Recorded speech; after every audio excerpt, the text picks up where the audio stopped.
Good, happy Tuesday evening, November 3rd, 2020. I'm Riley King, and welcome to the Riley King Newscast, right here on the Riley King Network. We have a lot of news to get to this Tuesday evening, so let's begin. First up, we begin with COVID-19 updates. Coronavirus in New Hampshire, important information. Let's take a look at that right now. And here is a look at that information for all of you right now. There are 11,320 number of people in New Hampshire have tested positive for COVID-19. 9,270,711 number of people in the United States have tested positive. 483 number of deaths from COVID-19 in New Hampshire. 781 number of people have been hospitalized with COVID-19 in New Hampshire. 353 number of deaths from COVID-19 in the United States. And now let's take a look at this map of New Hampshire where current cases of COVID-19 are. Manchester, 129. And let's take a look at this map of New Hampshire where total cases of COVID-19 are. Manchester, 2448. And now let's take a look at these three charts here. Let's start with the first chart here. New cases each day in New Hampshire. In the purple, daily new positive COVID-19 cases. In the orange, new hospitalization. In red, deaths. And let's take a look at this chart here. Current cases. In the purple, total current COVID-19 cases. And in the orange, current hospitalization. And let's take a look at this chart here. Total cases. In the purple, total positive COVID-19 cases. In the orange, total hospitalization, red, deaths until recovered. Let's take a look at this chart here. Positive PCR test rate and daily PCR test. Let's take a look at this chart here. Age group of cases, female and male of cases, and risk information. Let's take a look at this chart here. Infections, hospitalizations, and deaths. And let's take a look at this chart here. Deaths, percent of New Hampshire population, race/ethnicity of cases, and hospitalizations. And a reminder of your common symptoms: fever, lack of smell, cough, chills, difficult breathing, nausea, vomiting, and diarrhea. How it spreads, and prevention tips. And be sure to stay with the Riley King Network for the latest of your COVID-19 information. Now let's get to the other big news stories that we are following. Today, as you all know, is Election Day. Hopefully you guys got to go out and vote today. If you did not go voting yet, there is still some time left until the polls close. Polls close in New Hampshire at 7 o'clock p.m. And as you can see, I went voting with my mom. So go out and vote, everyone. If you did not go yet, go and vote before the polls close at 7 p.m.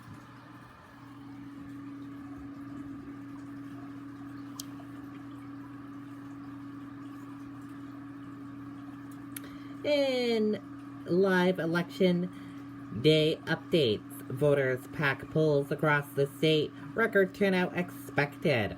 Trump leads Biden 16-10 after midnight voting in Dixville, Notch, and Millsfield.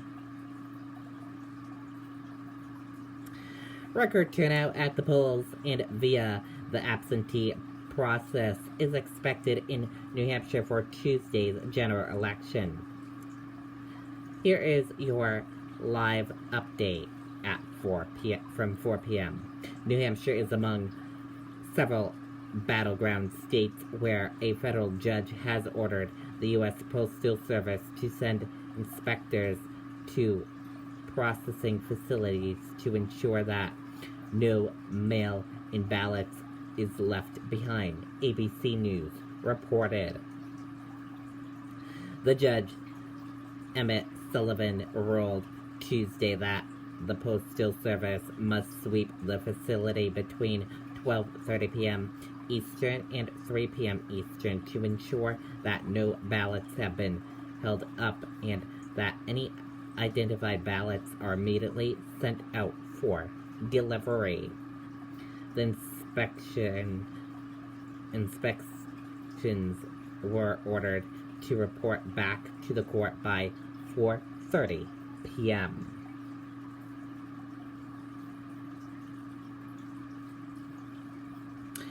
And let's take a listen to this video right now.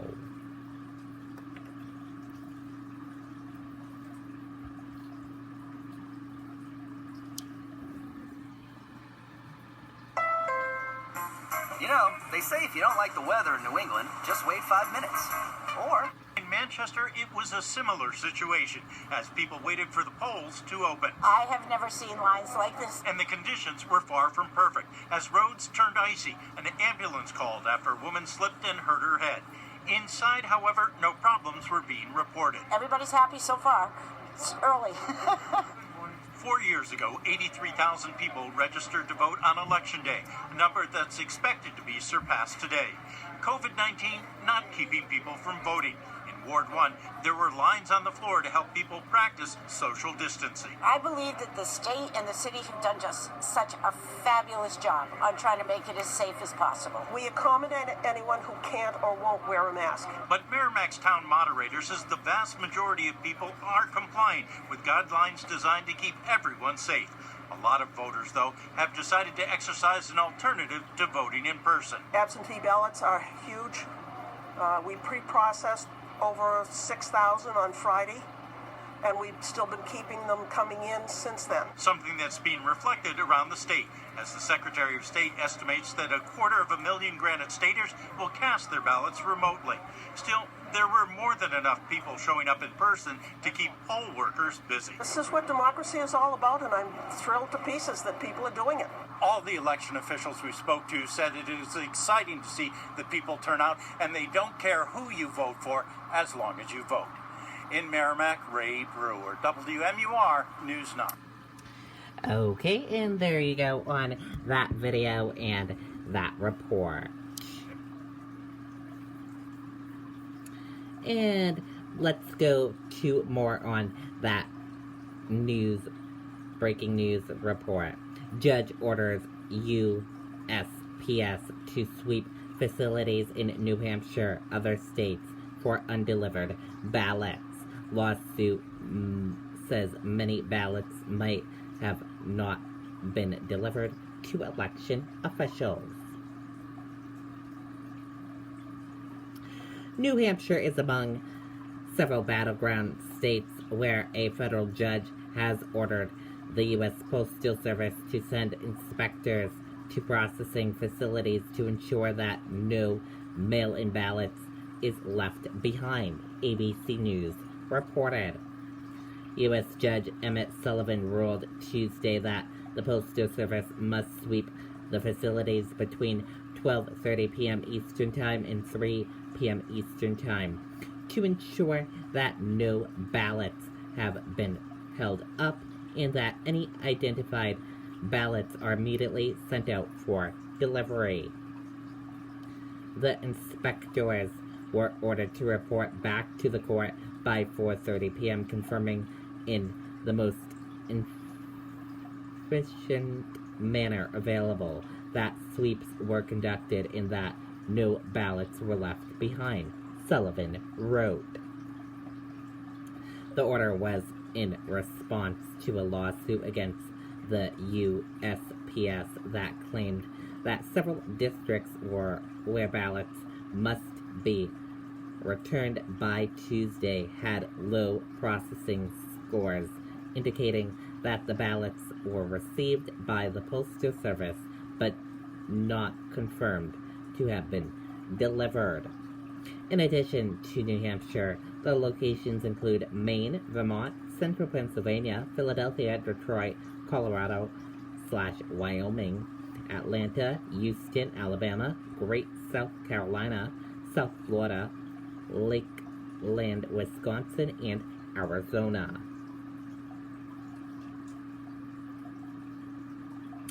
Latest update: 235,834 absentee ballots cast in New Hampshire on Election Day morning shattered record. And now let's take a look at your U.S. stock market and see how your U.S. stock market closed for this Tuesday evening. And here is a look at that U.S. stock market for all of you for this Tuesday evening. Your Dow Jones Industrial Average closed in the green, went up. Your Nasdaq closed in the green, went up. S&P 500 closed in the green, went up. Gold closed in the green, went up. Oil closed in green, went up. US 10-year closed flat. Euro/USD closed in green, went up. And VAX closed in the red and went down.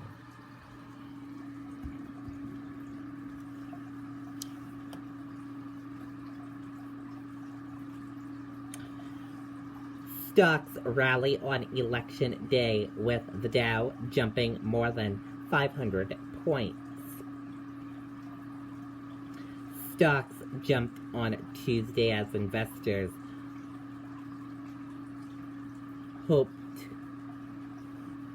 a clear winner would emerge from the U.S. presidential election and a delayed or contested result would be avoided.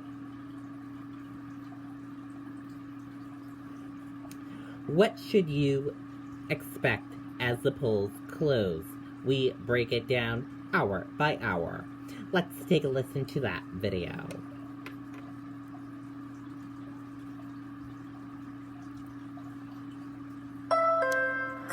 You know, they say if you don't like the weather in New England, just wait 5 minutes.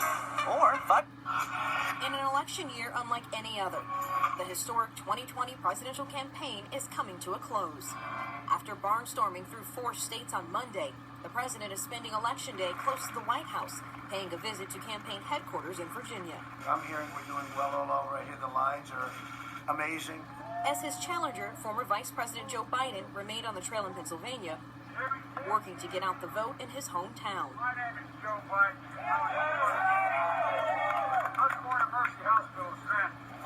According to a survey of election officials by CNN, Edison Research, and Catalyst, more than 100 million ballots were cast early across the country.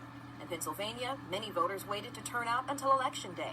From my reports this morning, we've got long lines and people ready to vote at the polls.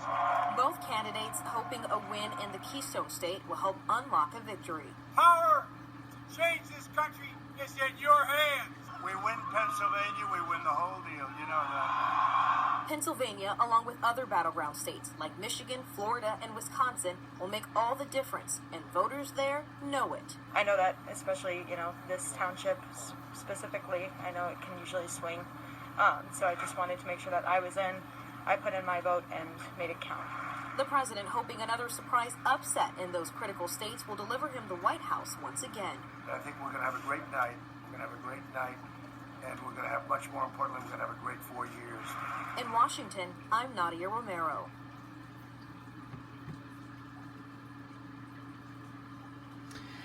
Okay, and there you go on that video and that report.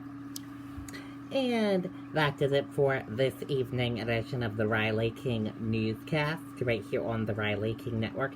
Thank you for watching this evening edition, and tonight at 7 p.m. we will be doing a special broadcast. It is going to be your 2020 election night coverage. That begins tonight at 7 o'clock p.m. So be sure to tune in at 7 p.m. for that special broadcast, right here on the Riley King Network. Good night, everyone, and I'll have a news report coming up in a little bit. Thank you for watching this newscast. Bye.